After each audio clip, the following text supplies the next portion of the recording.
8 ways to water your relationship garden. There's kind of the thought, the idea that, the grass is greener on the other side when it comes to relationships. But Neil Barringham once said that the grass is greener where you water it. And I think we'd both kind of agree with that, with a bit of caveats, but we'd agree to that. No, water your own lawn, man. Water your own lawn. So in this episode, we're going to go through 8 kind of concrete tips on how do you water your relationship garden. And I think we should just get straight into it. Let's do it. My name is Pye, and this is Dr. Glen. We spent over 40 years researching relationship science as well as practicing in the space of clinical therapy. Relationships are the greatest source of meaning, joy, and success that we experience in life, but they're also the source of some of our greatest pains. We created TWR because in our moments of pain, we need better relationships in weeks, not years. We offer coaching, frameworks, and tools to do just that. Welcome to 12-Week Relationships. We're getting our groove back now. Do you feel it? Yeah, I'm good, man. You feel He's been good the whole time. Okay, man. Before we get to the actual tips, I do want to say this. It is very common to kind of start feeling like, to kind of admire other relationships, to kind of start feeling like a new relationship would be easier, a relationship with so-and-so would be better, to fall into that mindset of like the grass is greener, right? Yeah, absolutely. Everything looks easier when you're looking at it, things at a distance. Yeah. Because that's easier than actually looking at yourself and doing the work that's required. Yes. So in those moments, it's kind of like, as soon as we have that feeling of looking outward, there's a couple things that needs to happen. Like we need to remind ourselves that like, look, when you go and walk through a garden, we've all done this before. You go to Huntington Gardens, you go to a beautiful location. You're not the person that's maintaining it. You're not the one that's putting in the work. You have no clue what it took to get to where it's at, and you have no clue what it takes to maintain on a daily basis. But that's kind of how we go in and we appreciate like a nice garden or a park or these kind of places, right? And I think we almost sometimes look at a relationship in the same way, where it's like you appreciate from the outside the things that you can see, and you have no clue what's going on the inside. You have no clue what it took to get there. You have no clue if it's even actually healthy. Nothing. You just have all these perceptions of what it might be. And what it really comes down to is like going back to your own self-awareness to recognize that like this is most likely something within me that needs to get resolved. Yeah, I mean, more specifically, like if you're focusing just on the product of what other people have, that means that you want something without actually doing the work that's required to get it. Yeah. And I think we do that across the board. It's not just in a relationship, right? Like we look at a business that someone has created and we want that for ourselves. We look at, a home that somebody's built and we want that for ourselves, but we're not willing to actually go and do what it takes to get there. In fact, when the business, we sit down with somebody who coaches us and says, well, this is what you have to do to get your business off the ground. We might even go, oh, that doesn't sound like that much fun. Like, I don't want to work that much. I don't want to do all these things. And so this comes back to, it always comes back to, it's not about seeking what's in front of me. It's about going within, looking within to see, what do I need to heal? What do I need to work on to be able to attain this? And usually it can be attained right there in our existing relationship, if we started with something relatively healthy. Yeah. So like, using the analogy of watering your own lawn, pay your water bill, man. Pay your water bill, do the things that you need to do, and then make your lawn as beautiful as possible. And then when you're doing that level of introspection, then when you go to Huntington Gardens, is that right? Huntington Gardens, and you see the beauty, you can have greater appreciation. Like, wow, for me to do this work on my own lawn and what they're doing, wow, how did they do that, right? So now you're emotionally preparing yourself to reach greater heights. Yeah. Okay, I guess I just wanted to kind of preface the conversation with a bit of that it's very natural to look outwards, but what we're really talking about in these moments is going inward. Like anytime we have that feeling, I'm going to give this too. So I mentioned that like the grass is greener where you water it. I said with caveats, we would generally agree to that. And what I mean is the tips that we're about to give, the steps that we're about to give, this is for relatively healthy relationship environments. Like when we're looking at a relationship that was, maybe now it's unhealthy, right? Maybe now it's not in a great place, but it was it started from a relatively decent place, and it's not a toxic relationship. Because when we're looking at like very unhealthy to toxic relationship environments, simply watering the grass is not going to be enough of a solution in many instances. Yeah. So, so again, like in that scenario, water your own lawn and your own place. At the same time, work on making wherever you're living with that person better as well. Yeah. Yeah. Well, why don't we get into the concrete steps with this? And by the way, this kind of mirrors the process that we use inside of like our program. So for Crystal Clarity Online, the steps that we're going to kind of talk through is kind of the steps that are actually in the program that we work through as a group and within that environment. So tip or step number 1 would be going inward to actually address and resolve past wounds, to look back on past pains, traumas, the things that, you know, oftentimes our arguments, I mean, we would say from data, it's almost like the majority of times, the recurring arguments and conflicts that are happening within a relationship, these are typically past wounds that keep resurfacing over and over. They're traumas, they're pains. And in many instances, they're not even relationship problems. They're personal issues that I'm blaming onto the relationship. And so our first thing is, well, let's identify these behaviors that are coming from wounds, and let's kind of start to categorize them. These are my issues.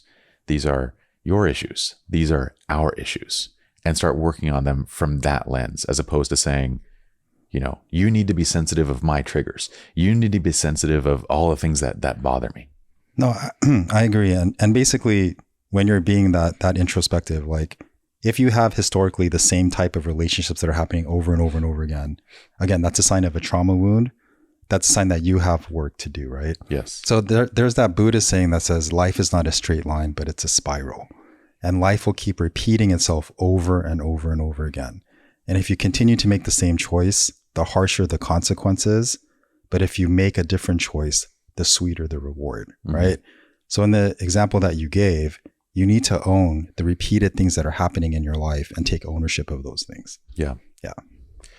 So in doing that, though, an interesting thing happens. Like if I can start to identify my wounds and the wounded behavior that I bring to a relationship, I can actually begin working on those things and actually improve all of my relationships at the same time. Like I can actually improve our relationship. Say we were a couple, I can improve our relationship without even involving you in that process. At least not in the process of dealing with my own trauma, with my own, past wounds. No, for sure. But even like, okay, if you're dating someone, once you recognize your wounds, like, is this relationship another repeated pattern, or is this something that's different or healthier? And again, so it's taking responsibility for what you're bringing and also what you're trying to accomplish. Let's take a quick break here and just talk about Crystal Clarity Online for just a moment.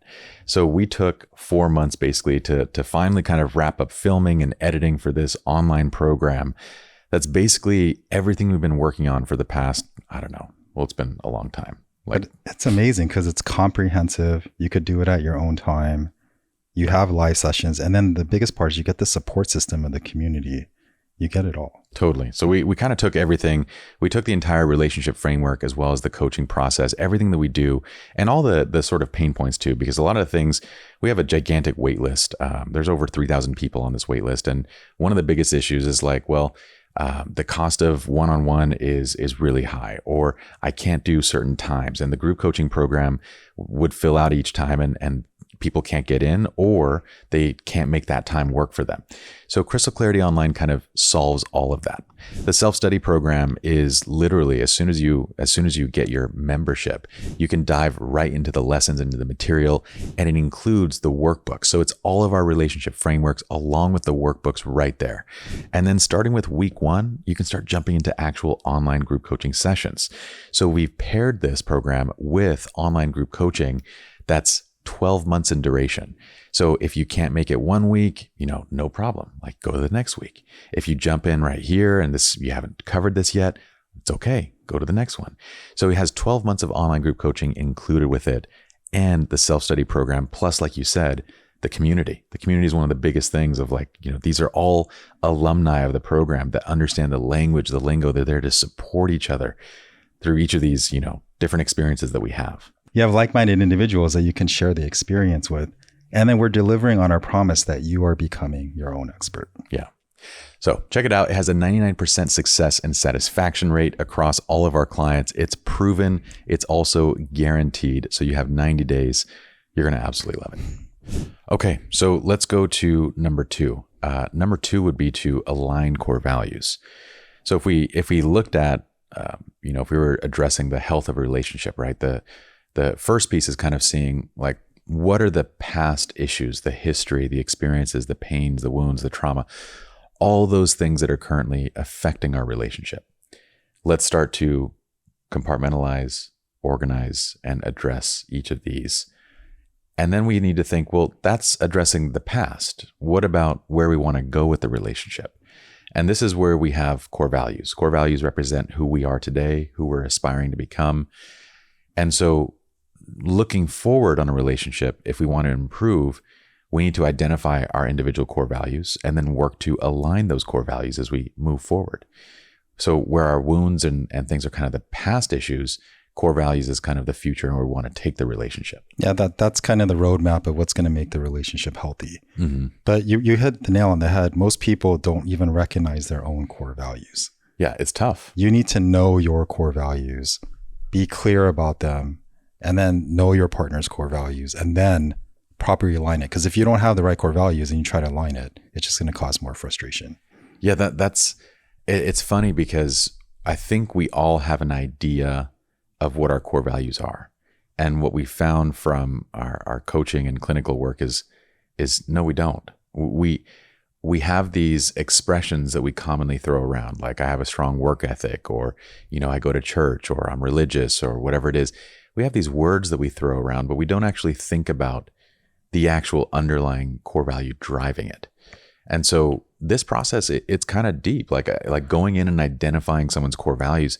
It takes us within the program around 6 to 8 weeks to do this because, well, one, we have to separate like the wounded behavior from the actual healthy behavior, from the core value itself.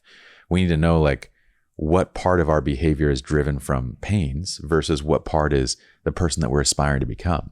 And then once we figure that out, let's figure out what we actually value. And that takes time. Well, the other thing is when people do their core values, the biggest mistake they make is they try to make it this rational thing. Like there's a rational component to it, but core values is an emotional process, right? Because when you're dealing with relationships, it's a quality of life decision.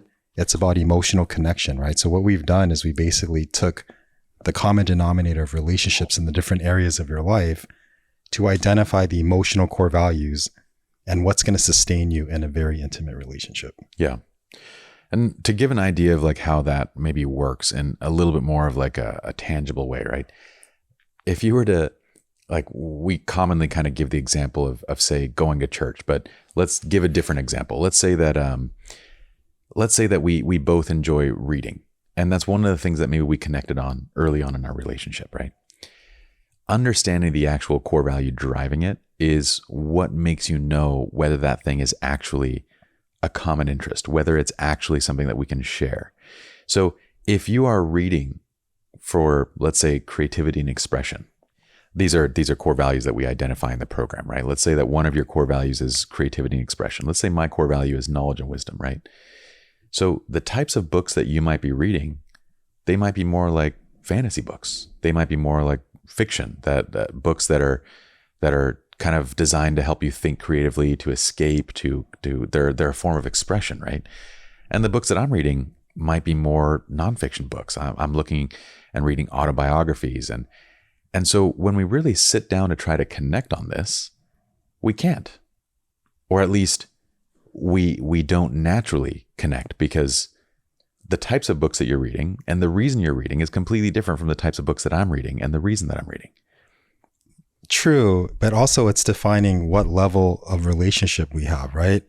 So for example, if reading for us is more of like a personal interest level dynamic, right? We're not going to get along versus like if it's more on an intimate level where we're spending time together and this is both an intimate part of ourselves, like if we're the closer we get, the more you need to understand what each person wants. Like, even though it may not be completely aligned, if this is at our intimate space, then we need to learn how to make this work. Correct. But if it's more of a distant part, let's say like we're intimate partners, and this is more something that you would do on a more superficial level, then it's not that important. Yes. What I want people to understand is that feeling of like doing something together, yet not being able to connect over it, is a misalignment in the underlying value. And so whenever you have that moment where we're at church together, but we're not there for the same reason. You're on your phone. I'm, paying attention to the kids. Neither of us are paying attention to what's going on. Or maybe you're listening to what's going on. You're deeply in tune with the lecture, and you're kind of coming at it from a very spiritual standpoint. Maybe I'm looking just to see like, who can I talk to, while I'm at church. If we were going back to that reading analogy, going to a travel analogy, let's say that we go on a trip together, and you want to go and explore museums, and I want to sit by the beach and sip Mai Tais. We're looking at, when we identify a core value for ourselves, what we typically say are things like, I like to travel, and you say you like to travel. So we think that we have this as a shared value. We both like to travel. We both go to church. We both like to read. When in reality, what I'm saying is that they're not shared values, because the reason that you travel is a means for, in this example, let's say going to museums and all that stuff. That's a means to explore your curiosity and adventure. And for me, travel is about relaxation. It's about fun. It's about leisure.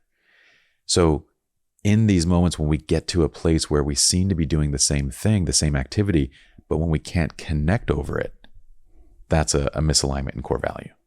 Yeah. So the expression of travel is the same, but the why of why we travel is different. Yeah. And like you said, we need to start to compound, like we need to figure out like, what are the expectations that we have of each of our different relationships, and in friendship as it gets more intimate, and what are the different core values that kind of match up in these areas. And if we're in a marriage, we got to work to aligning them. No, for sure. And that's what I love about core values, is the fact that it gets to the roots of what each person wants in a relationship. Yeah. Right. Versus like the superficiality of like, why do we not get along? Because we go to church and we travel. No, it's the underlying reasons. Like, in your most intimate space, what is it that you want? Yes. Okay. That's kind of the initial roadmap of relationship improvement, right? Let's first figure out what past experiences are negatively affecting this relationship today. And we can water our relationship just through that, addressing those past issues. And then as we move forward, what kind of relationship do we want to create? And are we? What are we aspiring to become? That's the second piece. Now we get to tip 3, and this is open communication. I love this subject because we're both of the mind that communication is not the key to relationship success. It's a tool. It's an important tool, but it's just that. And we also, both of us, value open communication over how we communicate. Like, being more effective in your communication is great. It's a skill that we can all learn over time, right? Being more effective communicators.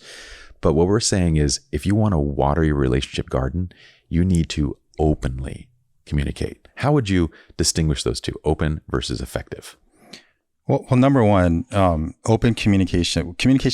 Healthy communication is a byproduct of aligned core values. So that's number one, right? So if you're having open communication, that means that you're aligning with your values and you're communicating openly. But when we're saying open communication, it basically means this, right?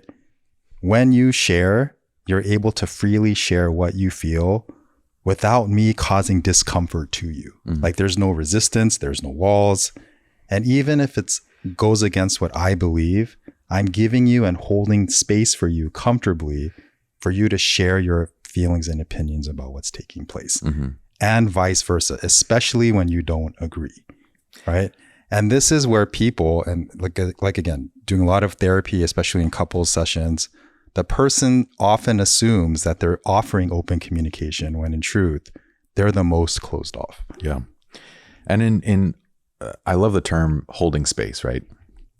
Because what you're really saying in that is that you're not forcing me to conform the way that I speak or what I might say to any particular like set of language. It's not about how, it's not about, making sure it's effective, making sure that you don't do this. You're leaving space for me to express myself, knowing that like I might say things that you disagree with. I might say something that accidentally hurts. But you're allowing space for that instead of focusing on how. Correct. And interrupting me and saying like, you can't say that. You can't do it this way. You can't, I need you to not say that when you're speaking to me like this. This is triggering. This is. Yeah. And then people assume that that's open communication. You're the one actually being the most closed off. Correct. Because you're creating all these emotional rules. You're having expectations of what needs to be said. You're the one that's actually more closed off, even though visibly you're doing more of the talking. Yes. And this kind of like, again, goes back to the disclaimer, the kind of caveat that we gave of like, well, this does, like, open communication is one of those things that requires a relatively healthy relationship environment. You're not going to have open communication, nor would it be even healthy to kind of approach, say, a toxic relationship in this manner. Like if you're dealing with somebody that is complete, I mean, that's a whole set of issues of like, why would you be dealing with that person? But if you're dealing with somebody that, I want to say narcissistic, but then I don't want to label it, right? In unhealthy relationship dynamics, if you were to communicate in a highly open manner, it can essentially leave you open to a lot of potential issues. So this is one of those things where I want to say like, okay, this needs to be like, we need to get you to a certain place of relationship health before you're both going to be able to hold space for being vulnerable and being open and transparent. But that's the key, right? This is where people make the biggest mistakes. They're like, okay, they haven't even done the work on themselves, and then they're trying to initiate open communication. That is a complete lack of self-awareness, right? You have to do the work on yourself, feel that you're becoming more open and aware, and then offer that to your partner versus, okay, I'm just gonna offer it now. I'm just gonna do it, and then pretend that you're offering open communication when you're not. Okay, so on that, why don't you boil it down then? Boiling down open communication to maybe 3 steps. It's basically holding space, right? The emotional space for you to share everything that you want to share freely, and vice versa. Number 2, practicing empathy. And especially when I don't agree with you and you don't agree with me, instead of trying to argue a point, it's asking more questions at that point. It's doing the opposite action. Instead of trying to defend yourself, what did you mean by that? Mm-hmm. Help me understand, right? So that's where empathy is being practiced. And then the last one is authenticity. If the person that you're working with, like if you're talking to them and you can't be authentic, that has to be addressed, right? Because maybe there's a wall with that other person or there's dynamics in play. You have to be able to have that space where everyone feels comfortable to share what needs to be shared. You're kind of, in other words, avoid defensive tone, like defensive language, right? Yeah. And then as a partner, instead of, oh, hey, you're not being authentic or you're not opening up, then it becomes, well, am I doing anything that's possibly preventing you from sharing your authentic feelings, right? So it's engaging in that emotional connection. It's building that connection more than anything else, more than like techniques and all this like mental masturbation that people do. It's just emotionally being there. And then from there, now you're implementing techniques from this emotional space. Mm-hmm. I want to go, because tip number 4 is actually that holding space for empathy and authenticity. I feel like that's a deep enough one in and of itself that we need to kind of unpack a little more. Going about doing this, I mean, let's say that I'm sharing something that's important to me and I'm sharing that with you. How would you go about holding space for being empathetic and authentic? Do you want to role play? Yes, I do. All right, let's do it then. That's a silly question. I always want to role play. All right, let's do it, man. So you're the person that wants to share. Okay. I get to be the good one this time. Sweet. So I'm usually like the stonewaller. You're usually the bad one. So what am I going to say? Why don't we even take it further? Why don't we take it further where like it's something that I did that maybe hurt you too, and maybe I disagree or something, because then we can actually do it that way. Okay. Yeah. I did not like it. Are we a married couple? Whatever you want, man. Okay. Yeah. You play it out however you feel, man. I'm not ready for marriage yet. Can we just do dating? Yeah, man, let's date. All right, We've been dating. Okay, let's date. You went on that trip last week, and it really hurt me that you didn't call me when you got there, and then you didn't really text me the next day, and like nothing, no communication. Yeah, I'm really sorry about that. Was that an expectation that you had of me? Well, yeah, like it made me feel like you didn't care. How long have we been dating now? 6 months. Oh, we've been dating 6 months. Okay. You know what? I want to hear more about that because that must have been very hard for you because we've been dating for 6 months and I'm actually feeling bad because I could see that after 6 months of being together that I wouldn't do that. I could see how that comes across as really bad. That must have really frustrated you. Wow, I feel so much better already. And it was just a fake role play session. And already you're holding space for me. Wait, did you just ask how long we've been dating? Because if I would have said like 3 weeks, you'd have been like, I'm done. Like, yeah, I would have been like, expectations, like, we've only been dating 3 weeks, man. Like, what the hell? I'd have been like, see ya. Like, no. All right. So you didn't worry about, I guess what I want to point out in this is that you weren't worried about how I communicated it, whether my pattern, because what I said was not effective communication, right? Like what I'm basically doing is saying like, you went on this trip, you didn't call me, you didn't do this. I'm very accusatory in like everything that I'm saying. And you didn't focus at all on the language of what I was saying. You were focusing on the underlying message and the emotion that was present. And you were leaving space for me to expand on that. Because in that scenario, I'm not being triggered. Mm-hmm. And then I'm being emotionally available. Like that's what availability is, right? It's not just me like, okay, well, I was busy and I had to do this and sorry about that. Okay, like language-wise, it sounds like I'm apologizing, but I'm not really available. It's just a very dismissive and short way of approaching it versus like, dude, okay, let's go there. What happened? Well, I love the way that you did that. You didn't make it about you. It wasn't about, defending your actions. Oh, I'm so busy and I need you to understand. And no, you simply held space for the emotion, the feeling that, and you didn't even require me to speak it in a certain way. And what that does for me as your partner is when you're able to do that and to communicate in this honest and kind of authentic and open space, I automatically start adjusting my language because, well, if you can recognize that I was hurt, then I don't need to attack. The way that I communicated that was pretty ineffective. It was pretty bad. Like I literally went on the attack of you didn't do this, you didn't do that.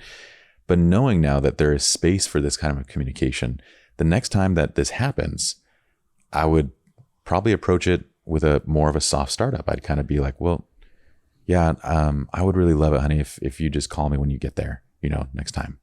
Yeah, but that's the thing though, right? It's not the technique. It's actually that you're emotionally available first. Yes. It's not the technique. Correct. Because you could do the technique for 10 minutes and then it's just going to implode because you're just not emotionally available. Like every person has to look at their relationships and look at where their limit is. Yeah. And then that will explain to you the choices that you're making in your relationships. And when you take that level of accountability and you have the proper narrative of your choices, that's how you can expand emotionally and genuinely hold space.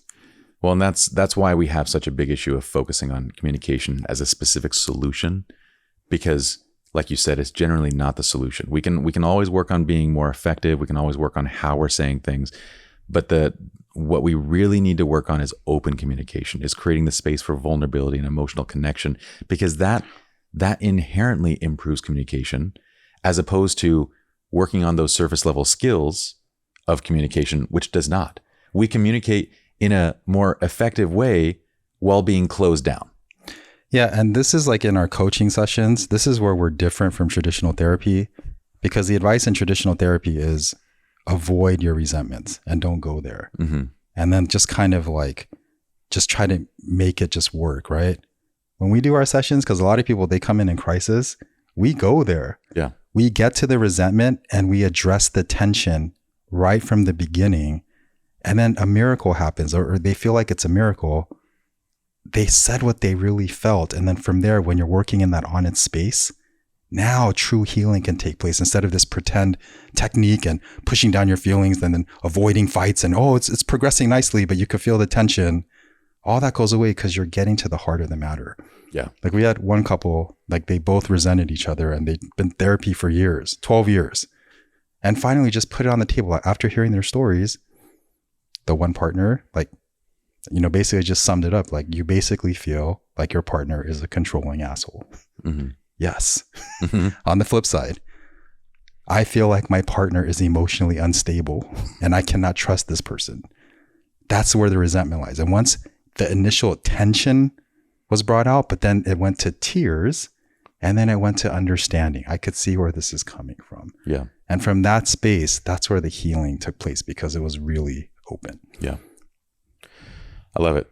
All right. So tip number 5 in terms of watering your relationship garden is going to be quality time together. This one is another one that we often will kind of place caveats on because, again, going back to, you know, the idea oftentimes when a relationship is not healthy is to spend more time together. It's to put in more effort. It's to do more date nights, to do more, like whenever something is not going the way we want it to, we kind of default back to more effort as the solution, right?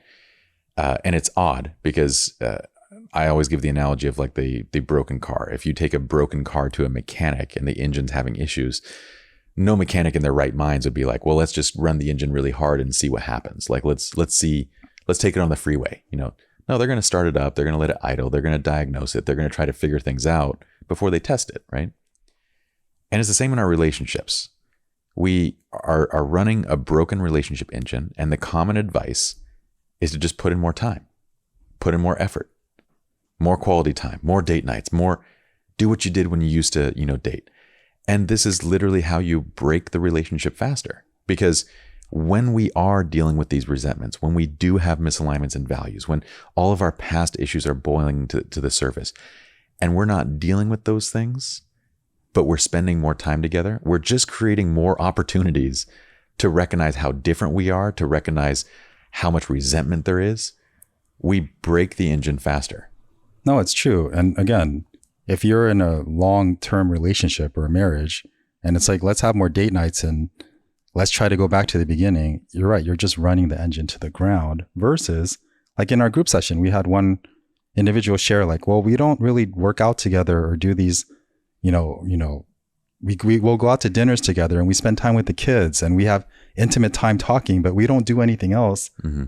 Those are intimate moments. That's common interest and that's quality time together that's focused on family and the things that really matter in their lives, right? Yes. And so the more intimate relationships are, the focus is not on these superficial things. It's more focused on the more important things that are in your life, and it's having that quality time within that space. Well, and that's a beautiful segue to our actual definition of quality time, which is pretty simple. Go beyond the activity. It's not about what you're doing. It's not about, everyone says television is a no. No, like it's all about one thing. Are you meaningfully engaged?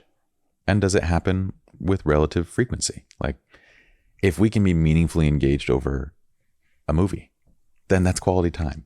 If we can be meaningfully engaged while spending time with the kids, that's quality time. Any area where we can get meaningful engagement with each other, where we can both be present and be in the moment participating, we're good. Now, a couple tips along that is like, well, okay, beyond this, you can create a date night, but all too often date night just becomes doing the same thing over and over again. We fall into patterns of routine, right? We go, okay, Friday night is date night. And then, for the first 4 Fridays, we're planning a new activity each time. Then we get busy and we start going to the same restaurant. We start going and ordering the same thing and doing dinner and a movie, dinner and a movie, dinner and a movie. And then we lose the meaningful engagement part because we've fallen into this routine, this pattern. So date night can be great, but look for something new to engage in. Look for potentially a new hobby. Look for, and don't fixate so much on like, is this going to be a great time? No, just plan something. There's a fun thing that actually happens. Some of my most memorable experiences with my wife and our kids is actually when plans go completely wrong. You know, like you go to a restaurant and it's supposed to be good and nothing goes the way that you expect it to. And you have this really funny story that you can kind of relate to each other with. You go on a trip and you do things. So like, let go of the expectation that everything needs to be perfectly planned. We need to have date nights, set this, and instead focus on the meaningful engagement aspect and seek new experiences. Yeah, so definitely the new experiences. But the other thing that was brought up is the day-to-day living that you're doing together, right? And within that space, create healthy relationship rituals that work. For example, like watching a movie, that can create rituals of making popcorn, right? Holding hands together and embracing while watching the movie, having discussions before the movie and after. That within that space of everyday living is meaningful quality time together. Yeah. Okay. Tip number 6, show your appreciation. Yeah. Appreciate what your partner does for you, especially the things that it may not be important to you, but you identify that that's their way of showing love. That is real appreciation, right? Not just the things that you value emotionally, but you're really seeing your partner for who they are. Like, wow, they love building things and look what they built for me. And this is amazing. Maybe it's not emotional to you, but it's emotional to that person, and appreciating what they do.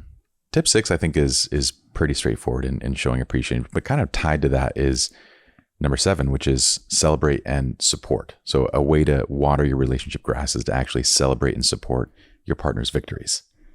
Yeah, like really being proud of their accomplishments and what they do and their contributions to the relationship, and really being appreciative of that.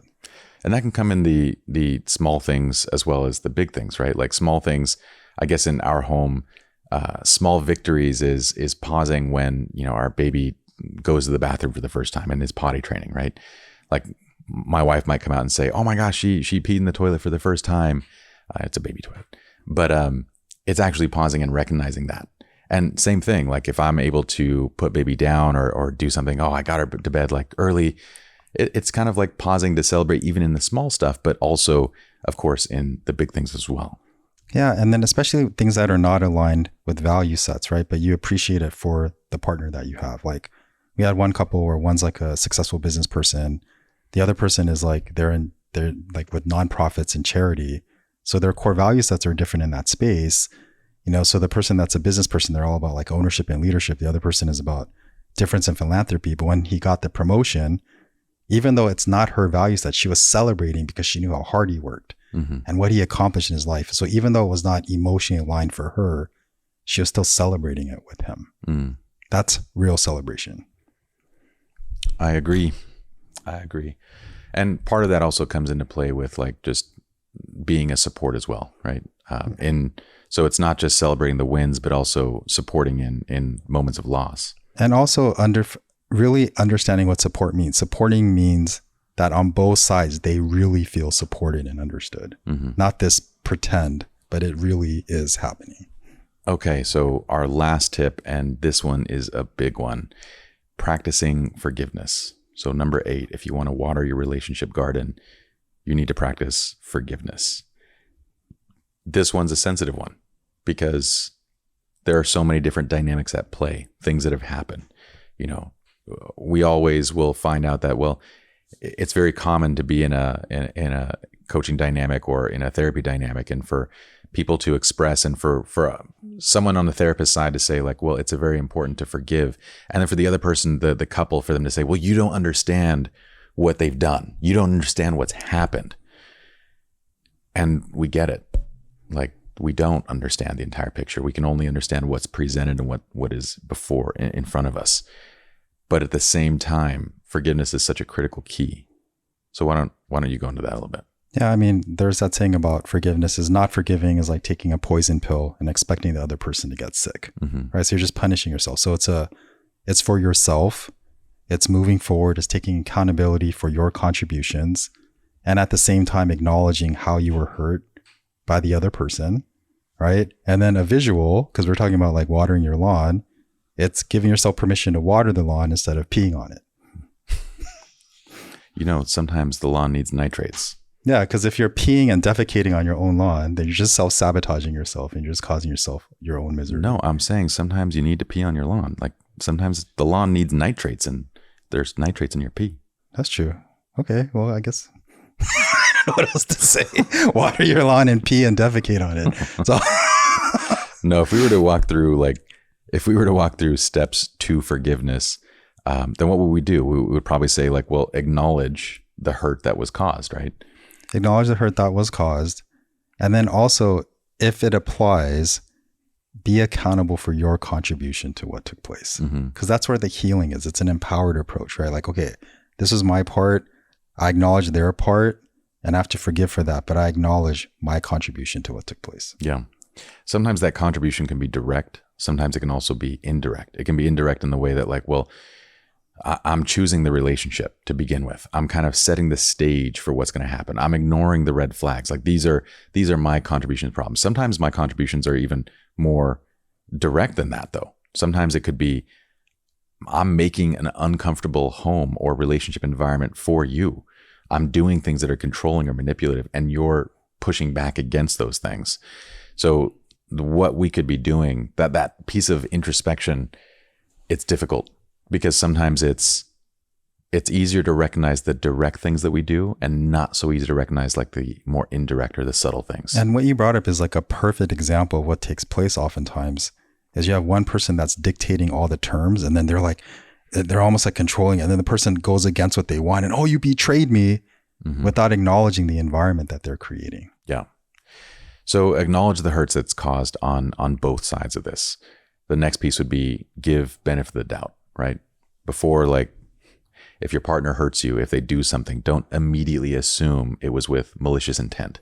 Yeah. And then we go back to the regard piece, right? Don't have low regard for them. Try to see them like they're just doing things out of hurt. They're still a good person. This is why I'm with this person, right? So again, giving them the benefit and seeing them more in a positive light. It's more out of hurt versus them being a bad person. Yeah. Next piece of kind of practicing forgiveness would be to express empathy.